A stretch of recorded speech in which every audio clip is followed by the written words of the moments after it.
Can you expand on the idea that design done right can be a scientific method for a business? Sure. So this is something I've been thinking about for the last year or so. One of my colleagues, John Zaratsky, said this in a meeting, and I was like, oh my God, like that really resonates with me, like why? And I started thinking about it. One of the things you see really commonly in businesses is that there's a lot of uncertainty, right?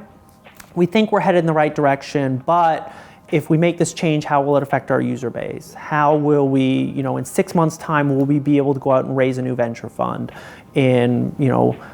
Technically, is something possible? There's all these questions in businesses, right? And the way that there's kind of a few ways we generally solve them. Like one, we look into the past and try to figure out, like, has anyone solved this problem before, or someone run into the situation before, and can we kind of predict what might happen from the past?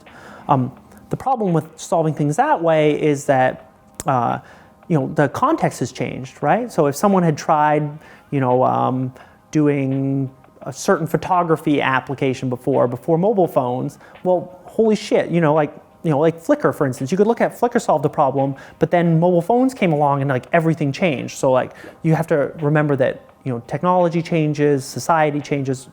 So it's a tricky thing to look to the past to inform our business decisions. The other common way that we solve things is to kind of debate it out. And then, we sit in these stupid meetings where everyone's like, oh, users will do X or users will do Y. And that's always really frustrating because like nobody, the longer I've been doing design, I've been designing for like 20 years. And like, all you learn is like, nobody can really predict what users will do. It's kind of a fool's errand. And so we intellectually, try to figure out a problem. We try to look to the past.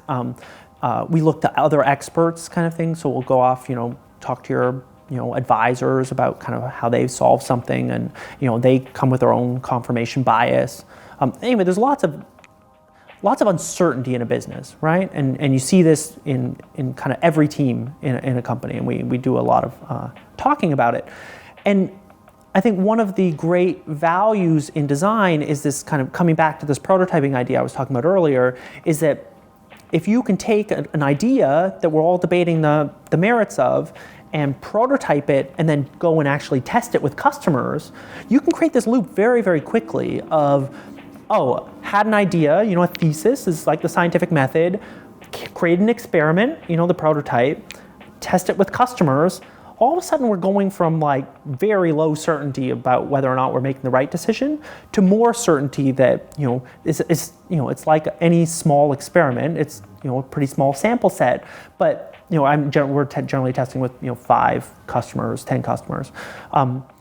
You can go from having very low certainty to at least some directional certainty about whether or not the idea has any merit.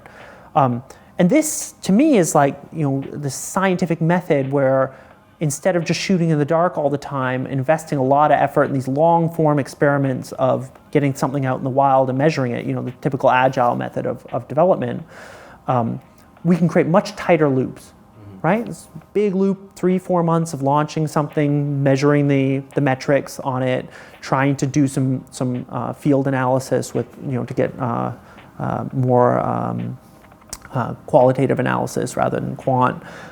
You can do these things. It takes you months, and it's very, very expensive.